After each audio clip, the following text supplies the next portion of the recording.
Hello, Ian. Hey, Sugar Love. I'm even very lazy in learning McLuhan or learning Joyce or Wyndham Lewis and these things. I never uh, read all of their works. Um, I'm slow at reading all of their works. I take my time. There's no pressure. I'm not performing for anybody. I don't have to answer students' questions in an educational format where there's exams and you have to be on top of that as a professor. Again, my whole enjoying of engaging information and culture is based on a lazy principle. Do it at my own pace. But I've been around a long time, so so I've had a lot of time to catch up with everybody. I've had a lot of time to read what's happening. Right now, I'm reading Thomas Pynchon's book, The Bleeding Edge. It's called Bleeding Edge, which is about me and Carolyn in New York City in 2000, 2001, leading up to 9/11. Now, I said that before I read the book. I'm now one-third through the book, and it's incredible. I'll be able to make a case how it's all about what I was doing right then. I don't know if Thomas Pynchon has me under surveillance or someone's telling him, but it's incredible the synchronicities, the synarchony in that novel about what we were doing back then. So I'll probably start talking about that soon. But that book's been out a few years. I didn't run and read it right away. I'm lazily, slowly going through it, my own pace. And I wouldn't want to have to be a reviewer. If you had to write a review and you had a deadline for the New York Times or New York Review of Books, that'd be a drag to have to write something. What I would write about it is, in a way, so subjective it's silly, even though, because I'm the last explainer, my hyper-subjectivity turns out to be collectively important. That's the Zodocracy aspect. My personal experiences turn out to be relevant to everybody. Your personal experiences, your lost time is not necessarily relevant to anybody else. You don't suffer Zodocracy yet, anyways. And so I'm glad you're impressed. Glad you appreciate what I've gotten away with. That's good. But I do, I enjoy talking to people, but I wouldn't enjoy talking to people if I didn't have a lot of free time by myself. I live 21. I'm conscious 21 hours every 24-hour cycle. That gives me 8 hours talking to people, and another 13 hours to be by myself. So the majority of time I'm being by myself. I'm being by myself. I don't have any obligations to communicate. So I may appear to enjoy talking to people. I just have a lot of time to do it, but it's not necessarily what I like to do. You know what I mean? It looks like that's what I like to do. But I've got so much time available to do it and be patient about it that it looks like I'm a nut, that I just love talking to people. No, I spend a lot of time by myself each day. Don't even relate to Carolyn, good chunk of the day. And I don't have any family obligations. I don't have any birthdays I got to show up. I don't have any funerals to show up. I don't have any friends to acknowledge. I got a few regulars that stay in touch. But that's even a minimum. And a lot of people don't want to talk to me. So I'm free of them. So I actually live in this present situation in Maui. I live in a very small situation for the chemical body.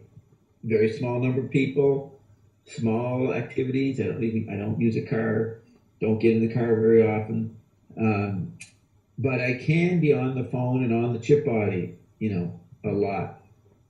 So I like the technology we have today. I like being able to talk to you whenever I can or want to, and certainly it's fun, but it's only a small part of my day, very tiny part of my day, talking to you. I know.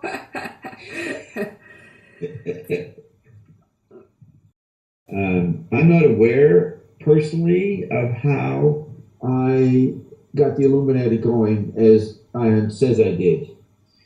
I sometimes think, and it might answer your earlier question, Why do I like talking to people? I aborted myself temporarily and lobotomized myself and made myself forget my long range agenda as Hobab, and so that maybe I can be interested in what people are talking about. The center person not interested because they know everything, but they seem to know everything, and they just keep themselves.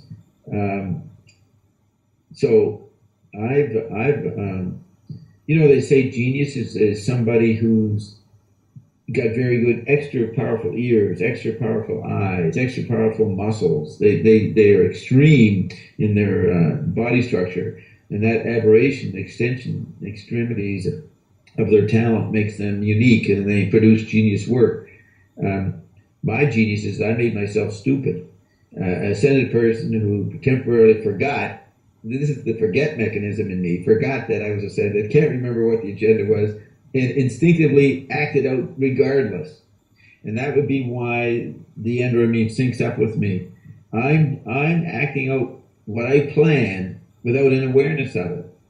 I'm a zombie for programmed MK Ultra victim for the acting out of this punchline for human history. That's how I understand that. You were asking how.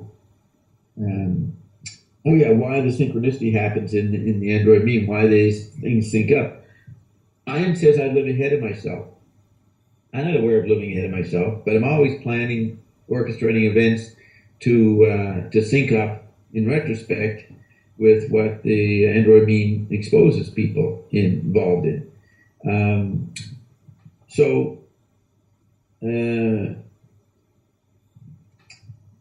I've noticed that McClune was like that. Zappa was like that. Who else? James Joyce was like that. Dave Wurster was like that. Maybe Krishnamurti was like that. I've noticed that Hitler said this. He says, I'm a somnambulist walking through history. He had a sense that it was acting out, unfolding, and he just had to go along with it. I have a sense of that in my life, and I seem to see that in Joyce and McClune's life and Zappa's life, and they seem to know that and include that idea in their art. Gail Zappa has commented on that aspect of Frank's life. So it's, I'm like, we've just been noticing lately that photograph of me, I don't know when it was taken, where I look like Mick Jagger, Bob Dylan, and who else? Mick Jagger, Bob Dylan, Jim Morrison. And I tongue in cheek, but also meant it. I said, well, those guys were ships off the old block. They were aspects of my face, and my face was a hidden ground. I don't mind discussing that. Seems to be true. Couldn't prove it yet. We'll prove it eventually. It'll be proven, but they haven't got the resources right now. But that's a good example of being the hidden ground. I'm fully aware of how ridiculous this sounds. Total maniac, fucking narcissistic, fucking snob. OJ called me OJ, the guy who comes on What Youth. He called me a snob the other day. I'm a damn snob. Well, it's not appropriate. I'm only 1/5 snob. Because, as you say, I spend my time talking to dummies and nice people and for hours. For hours. I'm not a snob, but I am a snob on some aspects of what I think about what's going on. And you've been around it long enough to start noticing these patterns. You've been listening to me for 4 or 5 years. You can see you're not a zombie duped into thinking in a cult that Bob's impressive. You made these observations without me even telling me about them. You noticed that.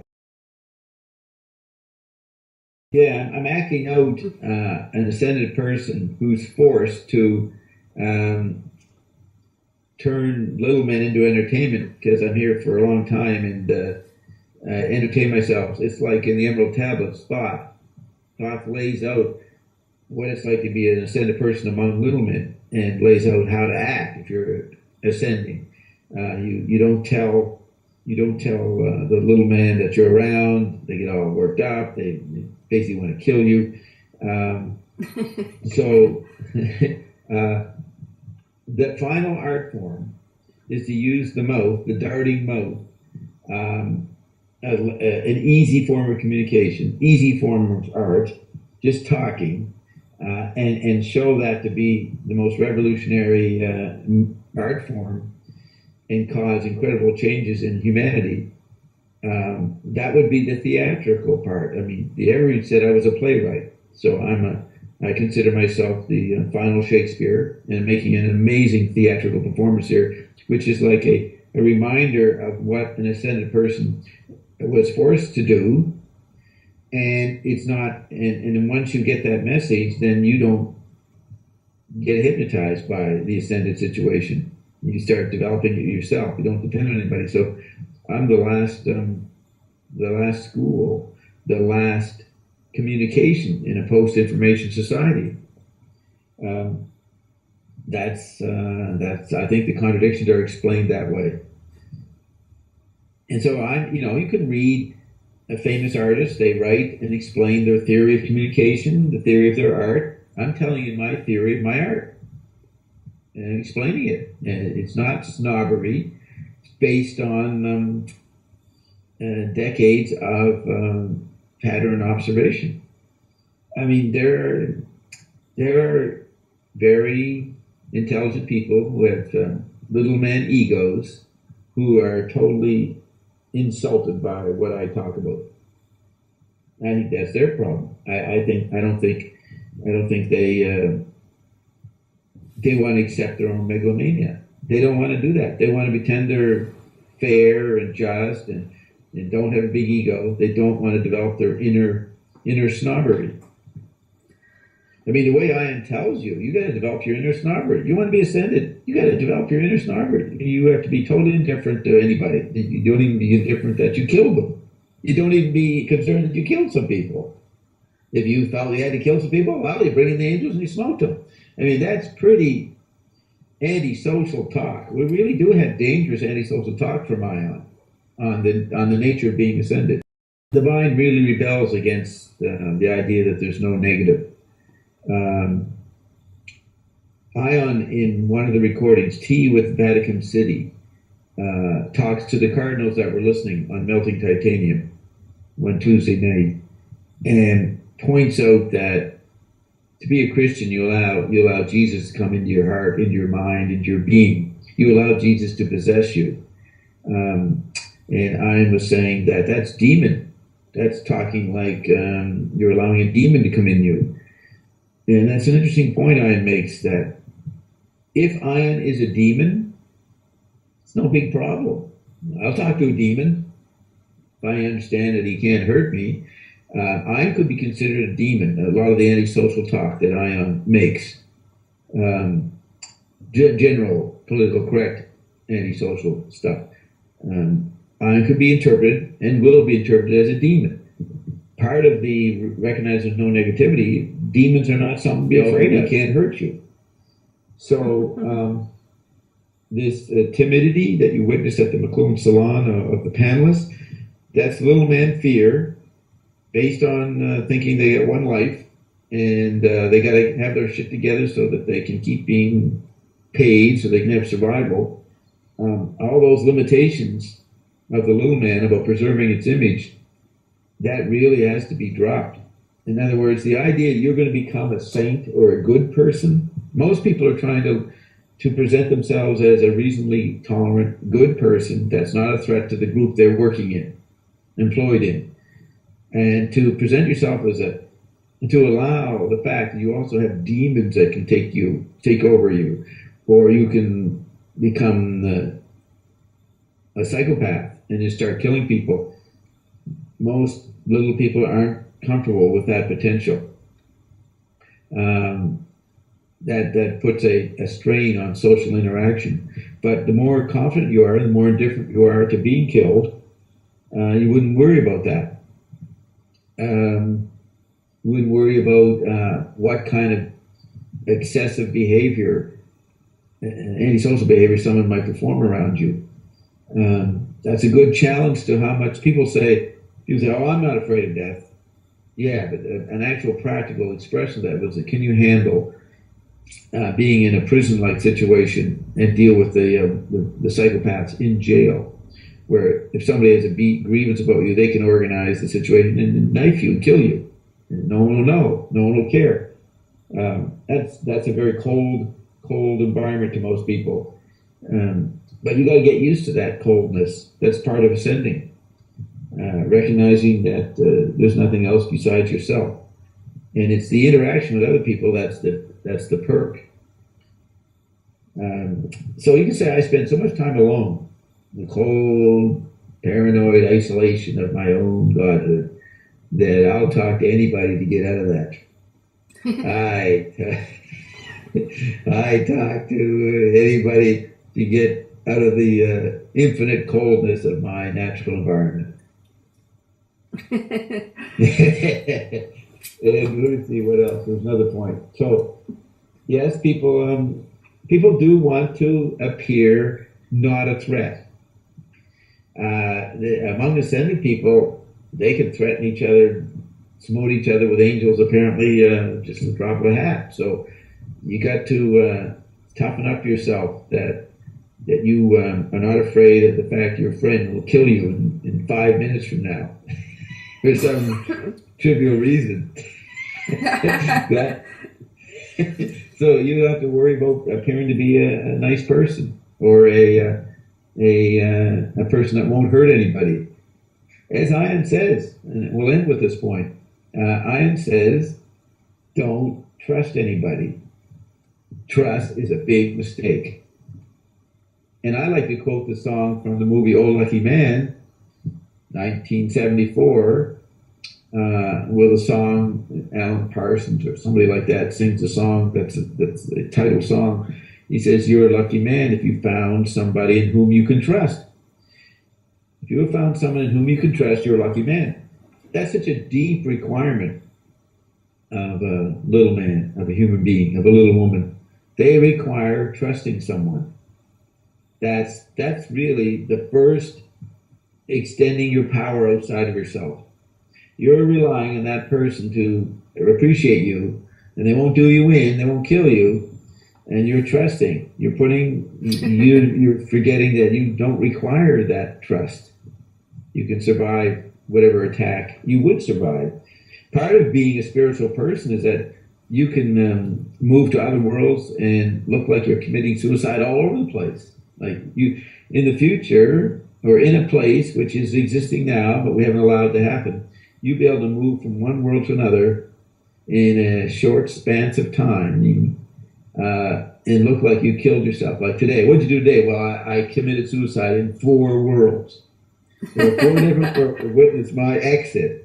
That's advanced spiritual living, because you don't die and you can move to other forms easily. So I'll let you have the last word. I'm done. I'm pleasing stuff to people. But what would you say are the Illuminati now, or what are they now?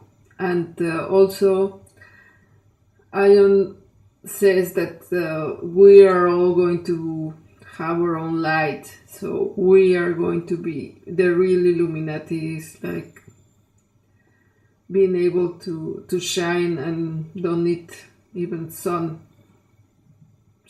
to be there, or the sun. I don't know what's going to happen to the sun. I said I wasn't going to say any more, but you brought up a good final point. Yes, when you become your own sun, your own illuminating environment, that's a good example of taking your power and not having an outer kingdom other than one you choose to engage and create. So, yeah, the final Illuminati are all of us being suns. And I guess that would include the moon. Well, that'd be interesting. Does that include the reflection, the moon? Is that what negativity is? Contrast is the moon in relation to the sun. And the other point you made, the Illuminati today are a bunch of fat fucks. They're fucking nothing. the ones that they present to you are harassed, ugly people. They are not to be admired. They're useless. They're on their last legs. They're lucky that we even let them continue their news broadcasts.